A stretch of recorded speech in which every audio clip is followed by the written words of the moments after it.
New Year is a popular time to start reinventing yourself, of course. It's about the time you'll hear about all these New Year's resolutions that people are coming up with. Probably a long list that they start ditching about January 2nd. Andrew Bartlein has been downtown for us today gathering answers, and we want to know kind of what's the front runner when it comes to what are people going to be focusing on as we begin the new year tomorrow, Andrew? Well, the cliche kind of continues to be true. You know, I'm going to go into the gym. I'm going to get the six-pack back. I certainly won't. But that's what a lot of people had to say. They were interested in, getting their physical health back into it. But a lot of the people we talked to as well really couldn't answer it straight up. They almost gave us a year in review before they settled on an answer. I thought it was a great year. I know there were a lot of ups and downs with, like COVID and with, a lot of growth happening here in the Valley. I'm just grateful to be in Idaho. This is the greatest place to be. It reminds me of how I was how life was 40 years ago in other states. Like I moved back to Boise in February and it's been great. Like I love being out here. I love, the 4 seasons and all the opportunities that we get.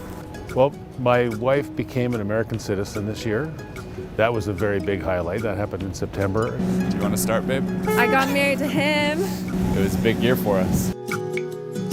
I'm hoping that we'll continue to just kind of put certain things in the past and continue to find ways to come together. All of our friends and family, we pulled it together and made it through things, and it was a tough year. He's required to work from home 24/7, so it's kind of depressing for him. Taking that time from quarantine to kind of assess who I am and kind of where I'm at, and then to kind of do something about it.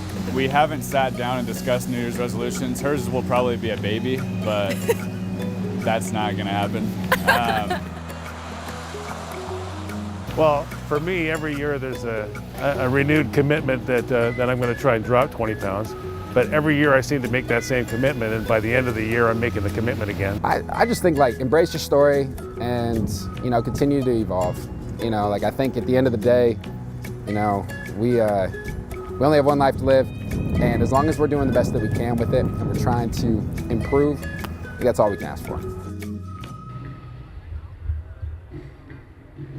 Now, those were some of our year-end review folks you heard from. And it sort of seemed at the end of it that it was just being more conscientious with their time as they walked through their year and talked about some of the highlights, even the lowlights.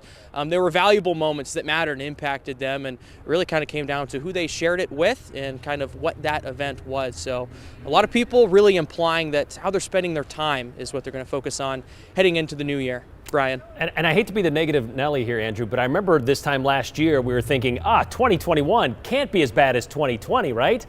You don't hear that as much this year, I don't think. I think people are kind of reining that in a little bit. Yeah, so don't mess it up, Brian. Yeah, I will try not to. You're right. But people are going to be a little bit more careful with their words as we reach the end of 2021. Thank you very much, Andrew.